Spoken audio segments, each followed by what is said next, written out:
For more on the Fed's decision, we have Sonia Meskin, BNY Mellon Investment Management Head of U.S. Macro, right with us here in studio. We're also joined by Chief Economist Gregory Daco, along with George Bory, Chief Investment Strategist at Allspring Global Investments. So, Sonia, let's start with you. You heard Jen there talking about the decision, saying the Fed essentially didn't even acknowledge really the cooler CPI print.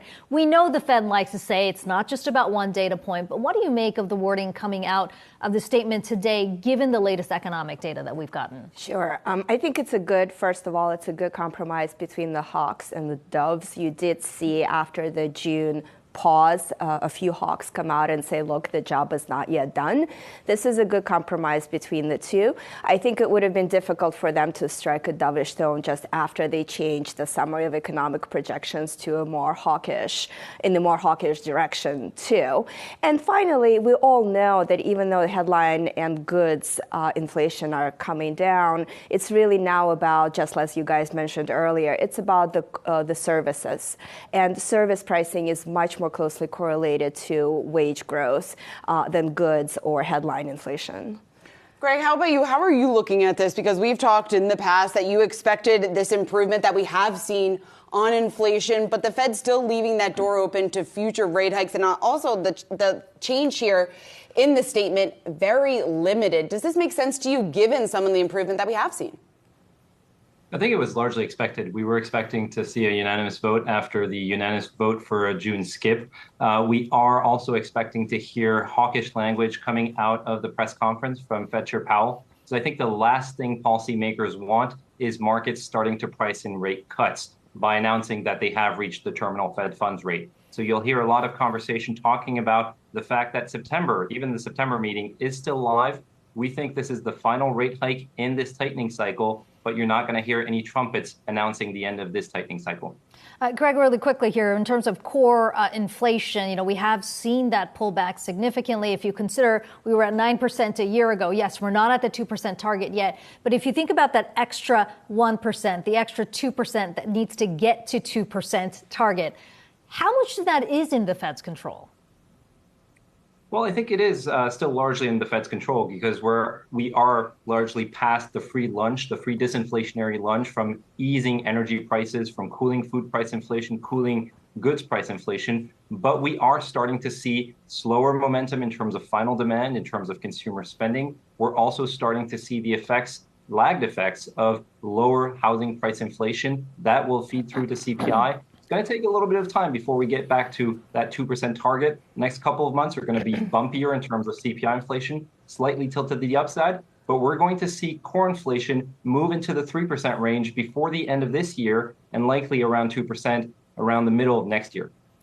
George, inflation, obviously the key variable here. The Fed seems to think it's way too early to declare victory at this point. Do you agree with that?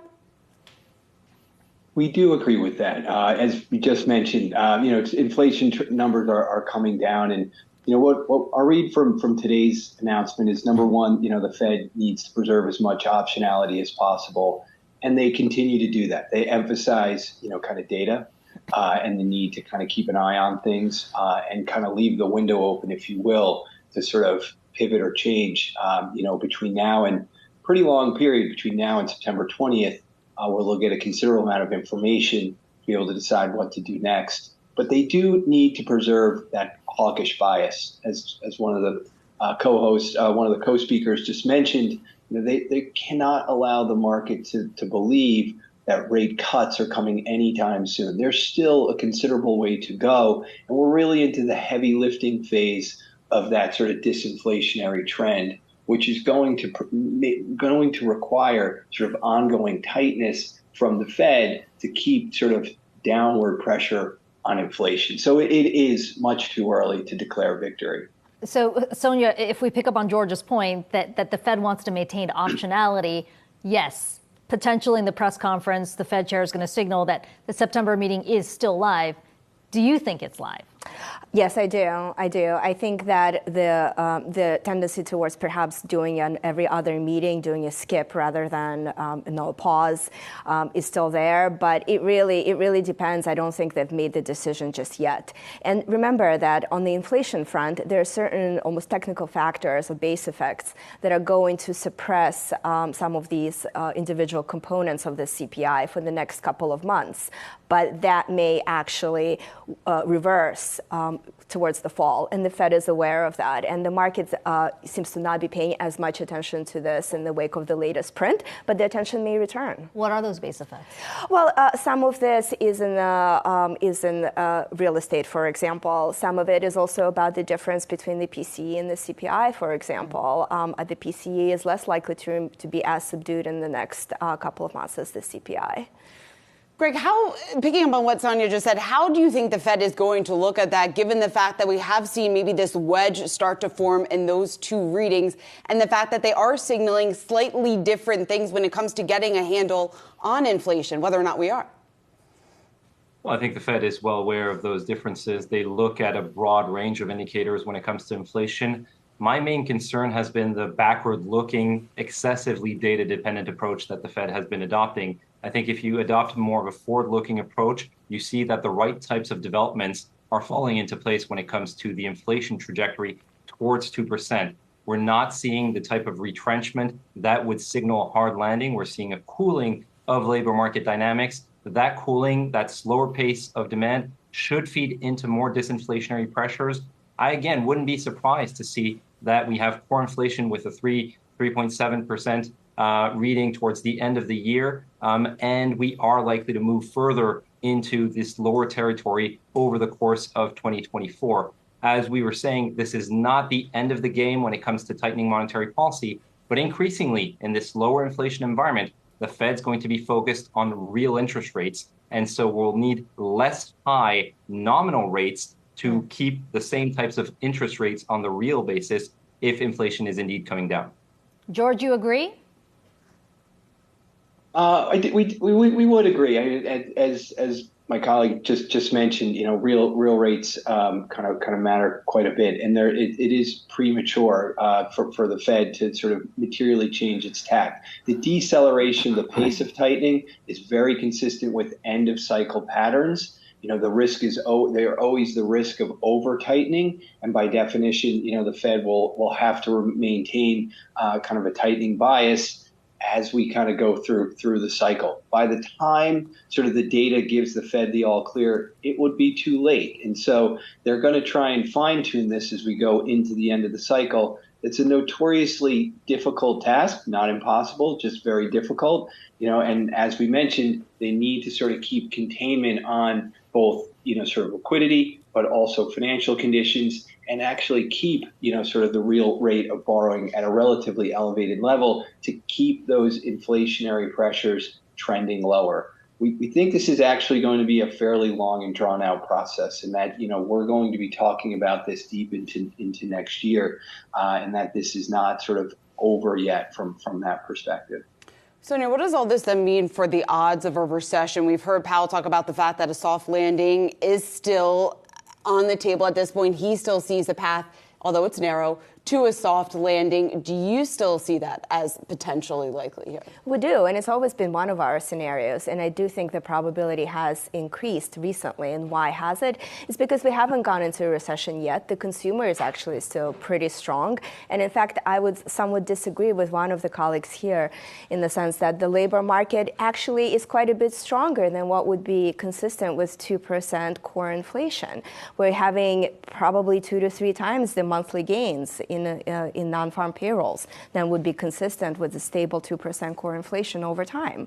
So we need some deceleration there, certainly for inflation to continue to come down and not remain sticky above 2% in the core. Of course, this could happen over time without the labor market tipping over into recessionary territory, but you need corporate margins to also remain relatively healthy. You need the consumer, most importantly, to keep spending. And you also need need the housing market to not fall off a cliff, which so far has not happened. In fact, it's stabilizing. And we know that structurally supply is probably lagging demand. So you combine that with a relatively strong labor market and a relatively healthy consumer.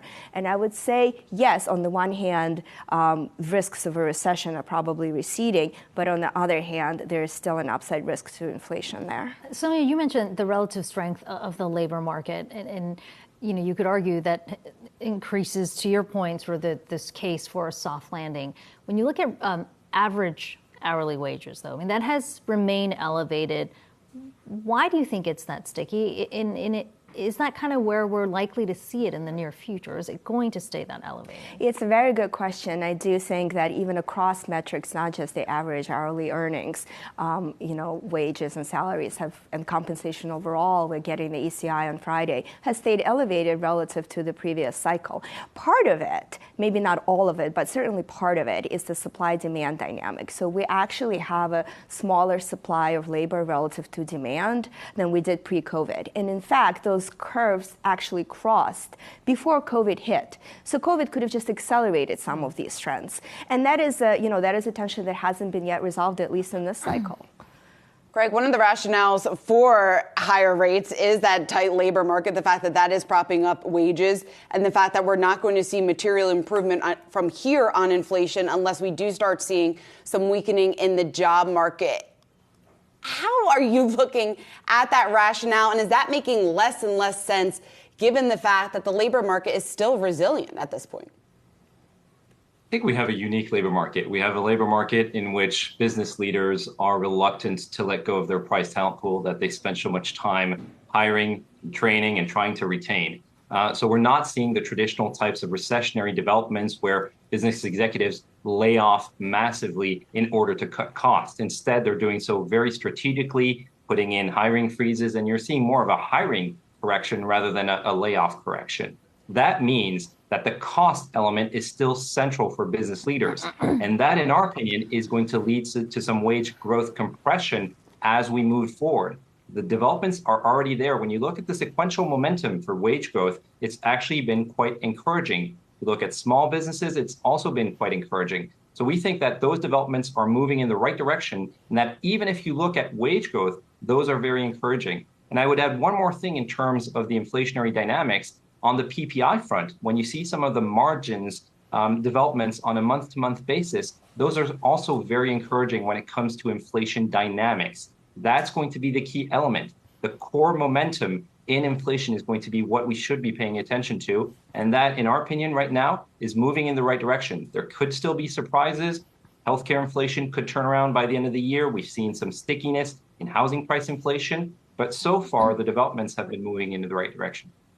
We should point out we're continuing to monitor the market reaction to all this. Pretty muted so far, given the expectation that was largely baked in here of a 25 basis point rate hike. George, you're the fixed income guy on the panel here. And I want to ask you this because we haven't been talking a lot about the inverted yield curve. It has remained this way. I'm looking right now where the 2-year yield is at 5.4%, the 10-year is at 3.8%. How do we read this as even on this panel, there's increasing likeliness of a soft landing, that maybe this recession that we've been talking about for a year, maybe it's not coming, or maybe it won't be quite as severe?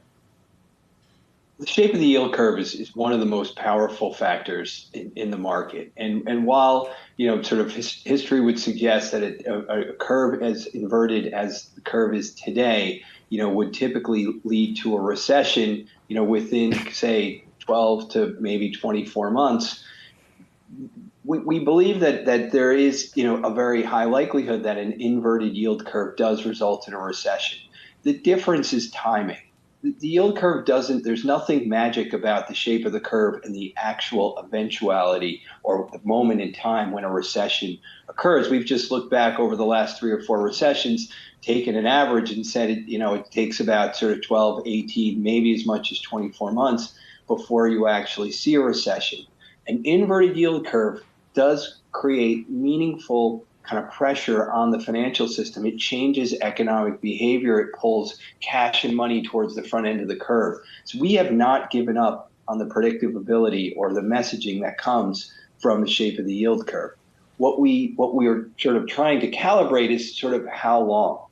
The economy is in a very different place than in prior cycles. And there's really two factors, one of which has to do with the balance sheet strength of many borrowers, corporations as well as individuals. We have a tremendous amount of low-cost debt that was effectively attached to a whole series of assets that sort of anchors the quality of different borrowers. And so if you have, if you finance yourself fairly prudently at a very low cost, you have tremendous amount of flexibility in today's environment. Those benefits are with us and they will be with us for a long period of time. And then the second component is this discussion around soft landing, hard landing. Our view is we're sort of in the midst of a soft landing, that the soft landing isn't coming, it's happening now. We have inflation coming down, we have growth going up, we have good wages as we just discussed. Now the Fed is trying to sort of fine tune its position to keep those trends in place. But we think waiting for a soft landing is you will have missed the opportunity. The soft landing is now. The question is if they need to keep raising rates, does the probability of a hard landing go up? And we do think that actually is occurring, but it is at least 6 months out or further. Sonia Meskin, Greg Daco, and George Bory, really appreciate all of you joining us today with your insight. Thanks so much for your time.